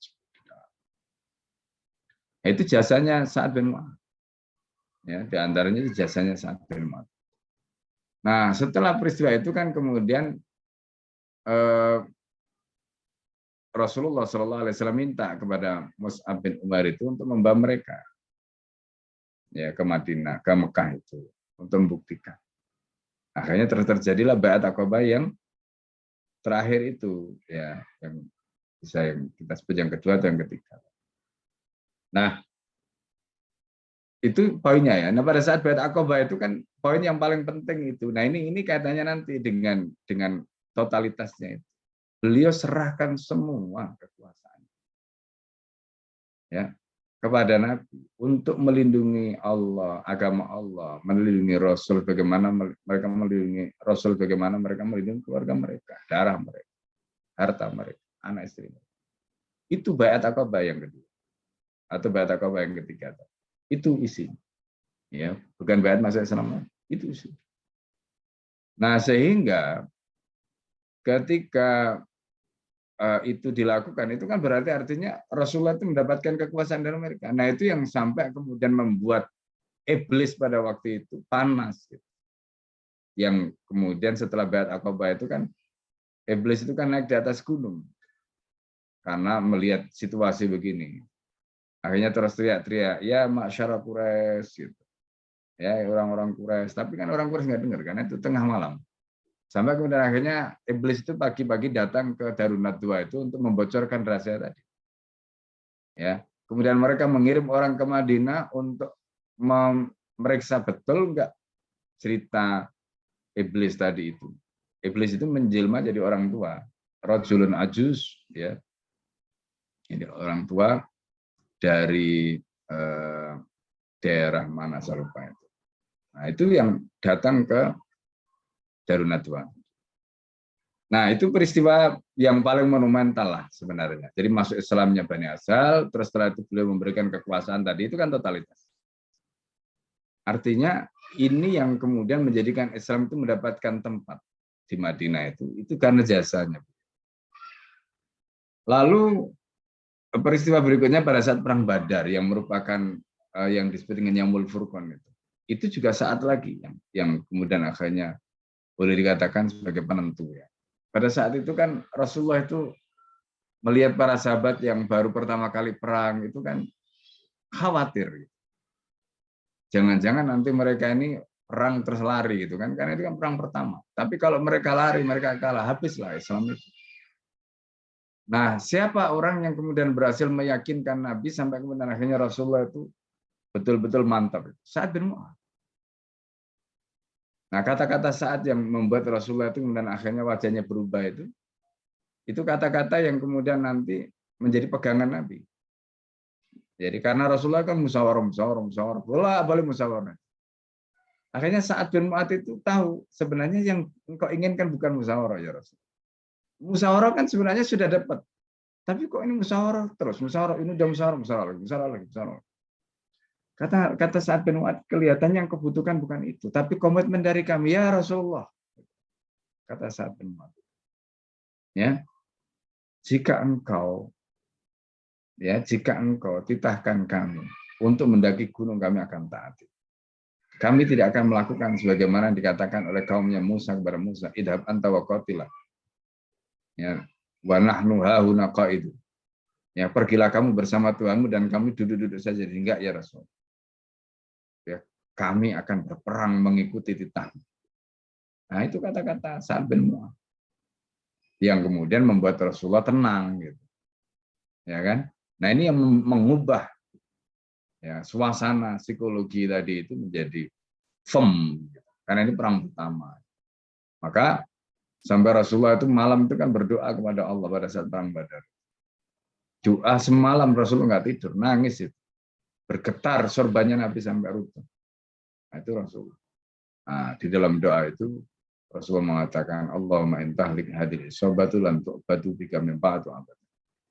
Kalau seandainya kelompok ini kalah pada malam hari ini, engkau tidak akan disembah lagi setelah ini. Ya Allah. Nah, itu doanya Rasul. Doa itu dijabah oleh Allah, menang, turunkan malaikat ya dari 3.000 menjadi 5.000 malaikat sampai kemudian semua berubah ya kan setelah perang Badar itu. Itu jasanya Sa'ad bin Mu'adz. Nah, berikutnya pada saat perang Khandaq. Pada saat perang Khandaq itu, Sa'ad bin Mu'adz itu juga lagi-lagi orang yang meyakinkan Nabi. Karena ketika itu kan dikepung, hampir sebulan dikepung pasukan koalisi. Jadi kalau bahasanya itu banal yas wal amal, sudah ada antara ada harapan dan tidak ada harapan itu. Bagaimana wong pasuk, bayangkan itu kan mereka dikepung di dalam Madinah ya dari berbagai penjuru, jumlah pasukan yang mengepung mereka itu jumlahnya kurang lebih sekitar 10.000 ya. Rasulullah ketika itu, nah di situ Rasulullah kemudian menawarkan untuk memecah mereka itu kan. Penghasilan kota Madinah itu nanti akan diberikan pada mereka. Rasulullah melakukan negosiasi itu. Dan mereka mau. Tapi ketika Sa'ad bin Mu'adz mendengarkan itu, marah Sa'ad bin Mu'adz.